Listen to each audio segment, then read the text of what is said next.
একটি মা একদম নিঃস্ব, তার একটা ছোট্ট কুঁড়ে ঘর আছে। তো মানে মোটামুটি ভিক্ষা করেই খায় এমন অবস্থা।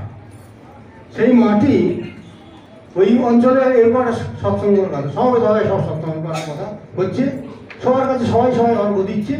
ওই মাটিকে কেউ কিছু আর বলছে না। মাকে বলেছে, নিমন্ত্রণ করছে, কিন্তু অর্ঘের কথা কিছু বলেনি যে আপনার সমর্থন আপনি দিতে পারেন।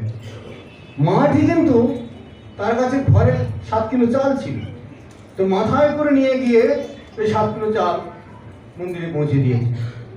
বলছে, মা এ কি আপনি সম্পূর্ণ সব দিয়ে গেলেন, আপনি এরপরে খাবেন কি? বলে, ও ঠাকুর দেবে না, ঠাকুর যা করবে। বললেন, এটা করবেন না। বলছে, না না, আমি ঠাকুরকে দিয়েছি, ঠাকুরের সব খায়। গেল যে 4-5 দিন থেকেই এমন বৃষ্টি আরম্ভ হলো, প্রচন্ড বৃষ্টি আরম্ভ। বৃষ্টি তো বৃষ্টি, মানে একটা বন্যা হয়ে গেল।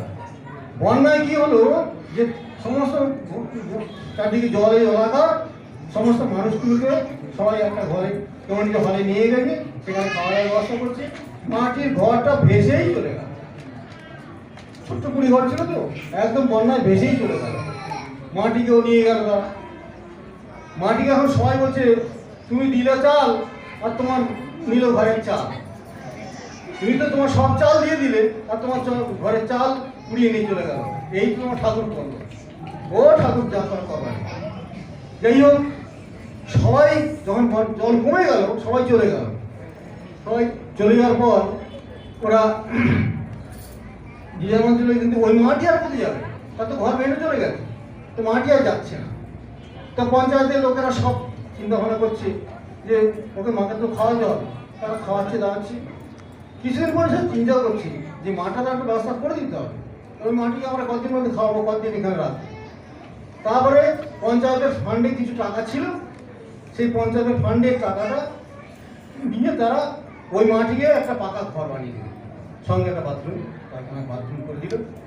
দিয়ে মাকে বলে যে, মা আপনার ঘর হয়ে গেছে, আপনি যান।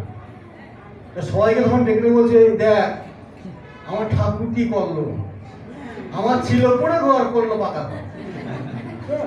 তো এই হচ্ছে আমাদের, আমরা কিন্তু কেউ চাই না, ঠাকুরের কিচ্ছু চাই না, চাইও না। কারণ তিনি দুবার করে সব দিচ্ছেন, সব আমরা সবাই অনুভব করছি, তিনি সবসময় দিয়ে যাচ্ছেন আমাদের। অতএব আমাদের চাওয়ার কিচ্ছু নেই, আমাদের চাওয়ার কিচ্ছু নেই তার কাছে।